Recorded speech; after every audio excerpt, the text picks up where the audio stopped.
በታሪክ ውድ የሆነው ተከላካይ ሃሪ ማጓየር 4 ጊዜ ከሊግ ወርዷል። 1 ጊዜ ከሼፊልድ ዩናይትድ ጋር፣ 2 ጊዜ ከሃል ሲቲ እና 1 ጊዜ ከዊጋን ጋር። ማርክ ሂውዝ በአንድ ቀን ውስጥ ለባየር ሙኒክ እና ለዌልስ ብሔራዊ ቡድን ተጫውቷል። ከባርሴሎና ወደ ባየር ሙኒክ ዝውውሩን ገና እንዳጠናቀቀ የባየሩን ዋና ስራ አስፈጻሚ ኡሊ ሆነስ በቅድመ ውድድር ዘመን ጨዋታ ሊያዩት በጣም ጓጉቶ ነበር። ስለዚህም በቼክ ሪፐብሊክ ከዌልስ ጋር እኩል ቀን ላይ ያደረገውን ጨዋታ እንዳጠናቀቀ ድንበር አቋርጦ በመብረር በባየር ሙኒክ እና በቦሩሲያ ሞንቼግላድባ ጨዋታ ሁለተኛ አጋማሽ ላይ ተቀይሮ ገባ። ፖርትስማውዝ የኤፍኤ ካፕ ዋንጫን 1 ጊዜ ብቻ ቢያሸንፍም ለ5 ተከታታይ ዓመታት በእጁ በማቆየት ረጅም ጊዜ የያዘ ክለብ ሆኗል። ሁለተኛ የዓለም ጦርነት ከመፈንዳቱና ውድድሩ ከመቋረጡ በፊት ዋንጫውን ያነሳ የመጨረሻው ቡድን በመሆኑ ዋንጫው በክለቡ የክብር ማሳያ ውስጥ ለ7 ተከታታይ ዓመታት ተቀምጦ ነበር። በፕሪሚየር ሊጉ በግራና በቀኝ እግራቸው ፍጹም ቅጣት ምት ወይም ፔናልቲ ያስቆጠሩ ብቸኛ 2 ተጫዋቾች ቦቢ ዘሞራ እና ኦቢ ማርቲንስ ናቸው። አልቪን ማርቲን ለዌስትሃም እየተጫወተ በአንድ ጨዋታ ውስጥ በ3 የተለያዩ ግብ ጠባቂዎች ላይ ሃትሪክ አስቆጥሯል። መጀመሪያ የኒውካስትል የመጀመሪያ ተመራጭ ግብ ጠባቂ ማርቲን ቶማስ ላይ አስቆጠረ። እሱ ከተጎዳ በኋላ በሱ ምትክ በገባው አማካዩ ክሪስ ሄዶርዝ ላይ አስቆጠረ። በመጨረሻም የፊት መስመር ተጫዋቹ ፒተር ቢርድስሊ ግብ ጠባቂ ሆኖ ሲተካ 3ኛውን ጎል አገባ። ጨዋታውን በዌስትሃም 8-1 አሸናፊነት ተጠናቀቀ። የሮማኒያ ሁለተኛ ዲቪዚዮን ተከላካይ ማሪየስ ቲዮራ በአንድ ወቅት በ15 ኪሎ ግራም የአሳ ስጋ ቋንጣ ተሽጦ ነበር። በታሪክ አጭሩ የአሰልጣኝ ቆይታ የሌሮሮ ሲኒየር ሲሆን የቆየውም 10 ደቂቃ ብቻ ነበር። ለቶርክ ዩናይትድ አሰልጣኝ ሆኖ መሾሙ ይፋ በተደረገ በ600 ሰከንዶች ወይም በ10 ደቂቃ ውስጥ ክለቡ በሌላ ባለቤቶች በመገዛቱ ከስራው መሰናበቱ ታወጀ። ኤድሪያን ሄይውድ የተባለ የእግር ኳስ ደጋፊ በ2005-06 የውድድር ዘመን ዣቪ አሎንሶ ለሊቨርፑል ከሜዳው አጋማሽ ላይ ጎል እንደሚያስቆጥር በህልሙ ካየ በኋላ በገጠመው ውድድር 25,000 ፓውንድ አሸንፏል። ሄይውድ ወደ ቁማር ቤቱ ሄዶ 200 ፓውንድ መድቦ ነበር። ሳይታሰብም አሎንሶ በሉተን ታውን ላይ ከግማሽ ሜዳ ጎል አስቆጠረ። ሄይውድም እጅግ ደስተኛ ሰው ሆነ። ጁቬንቱስ ጥቁርና ነጭ ማሊያ የሚለብሰው በኖትስ ካውንቲ ምክንያት ነው። ጁቬንቱስ መጀመሪያ ላይ ሮዝ ማሊያ ይለብስ የነበረ ቢሆንም ዝናብ በሚዘንብም ጊዜ ማሊያው ቀለም እንደሚያስለቅቅ አስተዋሉ። ስለዚህም ለአንድ እንግሊዛዊ የክለብ ወዳጅ አዲስ ማሊያ እንዲያዘጋጅላቸው ጠየቁት። እሱም የኖትስ ካውንቲን ጥቁርና ነጭ ማሊያ ላከላቸው። ከዚያም ጊዜ ጀምሮ በዚሁ ቀለም መጫወት ቀጠሉ። ስዊድን ከዴንማርክ ጋር ስትጫወት በቴሌቪዥን ስክሪን ላይ የሚጻፈው የሀገሪቱ ምህጻረ ቃል ስዊድን የሚለውን ስም የሚሰጥ ሲሆን የተረፉት ፊደላት ደግሞ ዴንማርክ የሚለውን ስም ይፈጥራል። ይህም አስገራሚ ክስተት ፖላንድ ከአንዶራ ጋር ስትጫወት ይደገማል። ኤመርሰን ፓልሜሪ ቻምፒየንስ ሊግ፣ ዩሮፓ ሊግ፣ ኮንፈረንስ ሊግ፣ የዩኤፋ ሱፐር ካፕ እና የዩኤፋ አውሮፓ ዋንጫ ማሸነፍ የቻለ ብቸኛው ተጫዋች ነው። እንደ አውሮፓውያን አቆጣጠር በ1980 የኮፓ ዴላሬ የፋይናል ጨዋታ ሪያል ማድሪድ ከራሱ አካዳሚ ቡድን ጋር ተጫውቶ 6-1 አሸንፏል።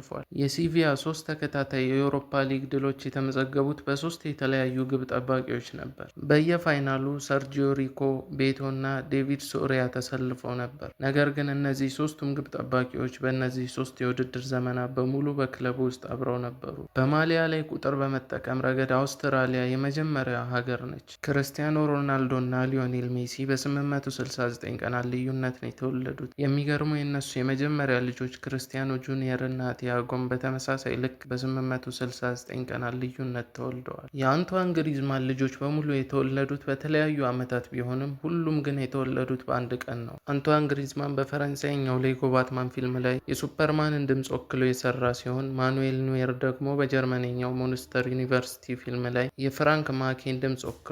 ዋን ማታ የእንግሊዝ ፕሪሚየር ሊግ በፍጹም አላሸነፈም። የሻምፒየንስ ሊግ ዋንጫን በተከታታይ ዓመታት ከተለያዩ ክለቦች ጋር ማሸነፍ የቻሉ 4 ተጫዋቾች ብቻ ናቸው። ጄራርድ ፒኬ፣ ፓብሎ ሶሳ፣ ማርሴል ዴሳይ እና ከሁሉም በሚያስደንቅ ሁኔታ ከባርሴሎና እና ከኢንተር ሚላን ጋር በተከታታይ 2 ዓመታት ትሬብል ማሸነፍ የቻለው ሳሙኤል ኤቶ ናቸው። ሉዊስ ሱዋሬዝ፣ ዝላታን ኢብራሂሞቪች፣ ሮበርት ሌዋንዶስኪ እና ክርስቲያኖ ሮናልዶ ከ1 እስከ 90 ባሉት እያንዳንዱ ደቂቃዎች ጎል ማስቆጠር የቻሉ ብቸኛ ተጫዋቾች ናቸው። ስኮትላንድ በፍጹም ቅጣት ምት መለያየት 100% የማሸነፍ ታሪክ አላት። እንደ አውሮፓውያን አቆጣጠር በ2020 ፕሮጀክት ሬስታርት ወቅት ዊሊያም በአንድ የካላንደር ዓመት ውስጥ በሁሉም ወራት የፕሪሚየር ሊግ ጎሎች ማስቆጠር የቻለ የመጀመሪያው ተጫዋች ሆኗል። በ2003 የሬንጀርስ አሰልጣኝ አሌክስ ማክሊሽ ልጃቸው ቻምፒየንሺፕ ማናጀር በተባለበት የቪዲዮ ጌም ላይ ካየው በኋላ ሊዮኔል ሜሲ ከባርሴሎና በውሰት ለማስፈረም ሞክረው ነበር። የሆላንዱ ክለብ ኤንኤሲ ብሬዳ ሙሉ ስም ለመጥራት እጅግ አስቸጋሪና ረጅም ሲሆን ትርጉሙም በመዝናኛ ደስተኛ በመሆንና በረፍት ጠቃሚ በመሆን በፍጹም ተስፋ ተስፋ አትቁረጥ፣ ሁልጊዜም ጽና ማለት ነው። በ1967 ውልቭስ፣ ስቶክ ሲቲ እና ሰንደርላንድ በአሜሪካ የሀገር ውስጥ ሊግ ተጫውተው ነበር። አዲስ የተመሰረተው የዩናይትድ ስቴትስ የእግር ኳስ ማህበር ዩናይትድ ሶከር አሶሲዬሽን ሙሉ ቡድኑ ከአውሮፓ አምጥቶ አሜሪካ ውስጥ እንዲጫወቱ አድርጓል። ክለቦቹም ኤልኤ ውልቭስ፣ ካላቫንዳ ስቶከርስ እና ቫንኮቨር ሮያልስ ተብለው የተሰየሙ ሲሆን ሙሉ ተጫዋቾቻቸው እና አሰልጣኞቻቸው ተጉዘው ተወዳድረዋል። በውጤቱም ውልቭስ ሊጉ የተጫወተበትን ብቸኛ የውድድር ዘመን ማሸነፍ ችሏል። በ2014 ሶስት የቼልሲ ግብ ጠባቂዎች ከአትሌቲኮ ማድሪድ ጋር 0-0 በሆናቸው ውጤት በተጠናቀቀው ጨዋታ ሶስቱም ክሊንሽት ተሰጥቷቸዋል። ማርክ ሽዋርዘር በ18ኛ ደቂቃ ላይ ፒተር ቼክን ተክቶ ከቤንች ተቀይሮ የገባ ሲሆን ጎል አልተቆጠረበት።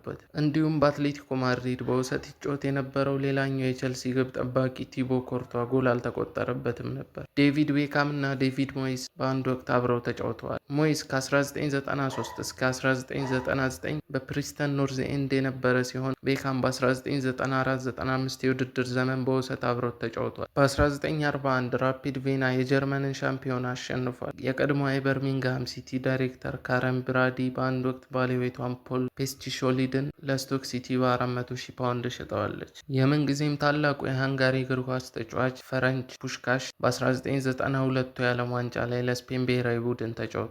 በዚያን ጊዜ ብቁ የመሆን ህጎች ብዙም ጥብቅ ስላልነበሩ ዜግነታቸውን በቀላሉ ይቀይሩ ነበር። ልክ እንደሱ የቡድን አጋሩ አልፍሬዶ ዲ ስቲፋኖ ከአርጀንቲና ወደ ኮሎምቢያ በመጨረሻም ወደ ስፔን ቀይሮ ተጫውቷል። ሰር አሌክስ ፈርጉሰን ማንቸስተር ዩናይትድን ከመረከባቸው በፊት አስቶን ቪላ የበለጠ ስኬታማ ክለብ ነበር። በ1986 ሁለቱም ወገኖች እኩል አንዳንድ የአውሮፓ ዋንጫ እና 7 የሊግ ዋንጫዎች ነበሯቸው። ሆኖም ግን አስቶን ቪላ ከማንቸስተር ዩናይትድ በበለጠ አንድ ተጨማሪ የኤፍኤ ካፕ ዋንጫ ነበረው።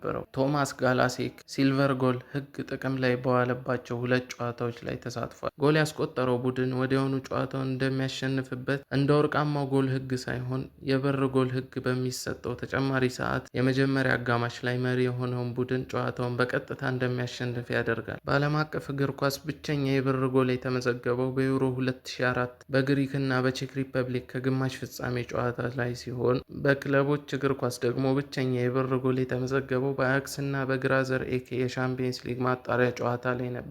ሉካ ሞድሪች እና ማርክ ቪዱካ ያጎት ልጆች ናቸው። የቪዱካ አባት ጆ ከክሮሺያ የመጣ ቢሆንም በ1960ዎቹ ወደ አውስትራሊያ ተሰዶ ነበር። ሺንጂ ካጉዋ ለጃፓን ብሔራዊ ቡድን ከአይቮሪ ኮስት ጋር ባደረገው የመጀመሪያ ዓለም አቀፍ ጨዋታ ላይ የተሰለፉትን ተጫዋቾች በሙሉ ከ10 ዓመታት በኋላ አሁን በፕሮፌሽናል ደረጃ እግር ኳስ እየተጫወቱ ነበር። የቀድሞ የማንቸስተር ዩናይትድ ታዳጊ አክሰል ተዋንዛቢ ሃንግሪ ሂፕሆፕስ የተባለውን ጨዋታ በ17.36 ሰከንድ ውስጥ በማጠናቀቅ የጊነስ ወርልድ ሪከርድ ይዞ ነበር። ኮስቴል ፖንቲሊሞን የእንግሊዝ ፕሪሚየር ሊግን ያሸነፈ የመጀመሪያው ሮማኒያዊ ሲሆን በታሪክ ሊጉን ያነሳ ረጅሙ ተጫዋችም እሱ ነው። የቀድሞ የቶተናም አማካይ ሙሳ ዴምቤሌ በፕሪሚየር ሊግ ውስጥ ኳስ ሳይቀማ ለ6 ወራት ያህል ተጫውቷል። እሱም መጀመሪያ መሬት አስክዶ ኳስ የቀማው ብቸኛው ተጫዋች ዲዲየር ዶንግ ነበር።